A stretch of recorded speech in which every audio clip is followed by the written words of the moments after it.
फक्त खाण्यातच नाही तर त्वचेवर लावण्यातही तितकंच फायदेशीर असतं. आजी आजोबांच्या काळापासून तूप हे त्वचेवर लावले जात आहे आणि हा काही योगायोग नव्हता. त्यांना माहित होतं की तूप हे त्वचेसाठी एक उत्तम मॉइश्चरायझर आहे. पण आज आपण ही गोष्ट विसरत चाललो आहोत. बाजारातल्या ट्रेंडिंग क्रीम्सच्या मागे धावत आहोत. ह्यामध्ये कितीतरी रसायने असतात आणि रात्री जेव्हा त्वचेला सर्वात जास्त पोषणाची गरज असते तेव्हाच आपण ह्या क्रीम लावतो.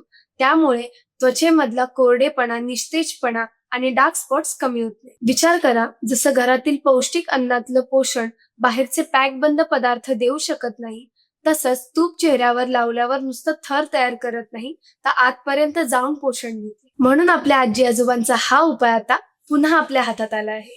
वी हर्बलचे हे शतदॉत घृत नाईट क्रीम.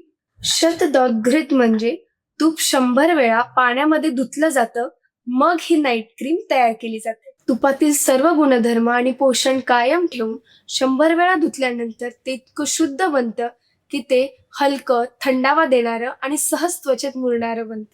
ही तुपाची नाईट क्रीम संपूर्ण रात्र त्वचेला खोलवर मॉइश्चराईज करते, डार्क स्पॉट्स कमी करते आणि नैसर्गिक चमक परत आणते. संवेदनशील त्वचेसाठी ही संपूर्णपणे सुरक्षित आहे, कारण यात कोणतेही कठोर रसायन नाही किंवा कृत्रिम सुगंध नाही, फक्त शुद्ध तुपाचे पोषण आहे. म्हणून पुढच्या वेळी रात्री क्रीम लावताना एकदा विचार करा, ती क्रीम तुमच्या त्वचेला खोलवर पोषण देत आहे का, की फक्त वरून झाकत आहे. शतदॉत घृत नाईट क्रीम वापरून पहा आणि तो फरक अनुभवा जो आपल्या आजी आजोबांच्या चेहऱ्यावर वर्षानुवर्षांपासून दिसत होता.